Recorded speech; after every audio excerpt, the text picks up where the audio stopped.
وبجانب نهر السمان الصغير يوجد نقوش وكتابات قديمة يقولون إنها نقوش ليبية من ليبيا، من الليبيين القدماء، يعني هم ليبيين أتوا إلى هذا المكان. Now I'm going to speak English with Carol because he's an expert and he published a book about it. Please explain to me what we are seeing. Well, we're in a very sacred place here, known as Anubis Caves. It's a series of sandstone caves in Oklahoma, and each cave has different art, different inscriptions. We're presently in Cave 2, and what we're looking at are petroglyphs, perhaps 2,000 years old. And in this panel, what the ancients are communicating are some of the astrological signs. Here, the most clear sign is a bull. Now, what's notable about Anubis Caves is that many of the petroglyphs can't be seen. So as we go through the panel here, there are other petroglyphs, like Pegasus the horse, that are in here. So one of the aspects of this cave is obviously talking about astronomy and astrology. Now, as we move over here to this main panel of the Anubis Caves, we have what Bill McGlone calls the silent opera. And this particular panel has Mithras, the sun god of the Persians. And here we can see right here characteristics of Mithras from Europe, notably the 7 rays on the head. The cape is behind him. Okay.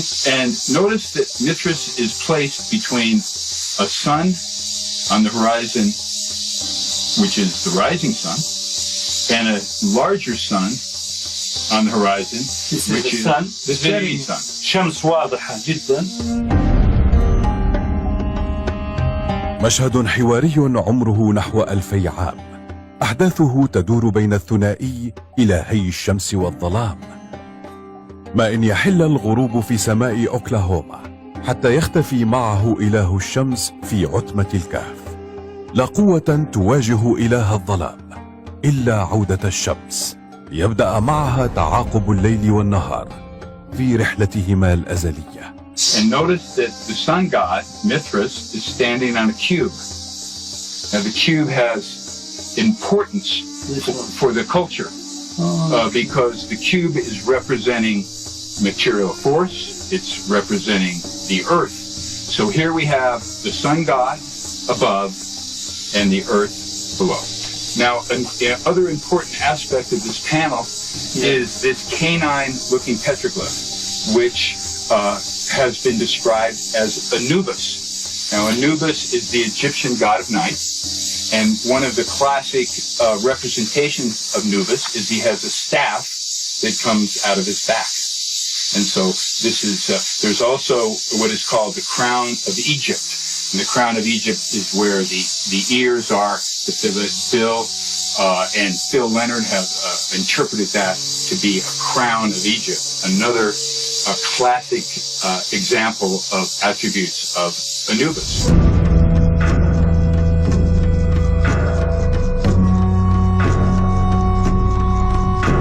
Now you asked about Libyan. Yeah.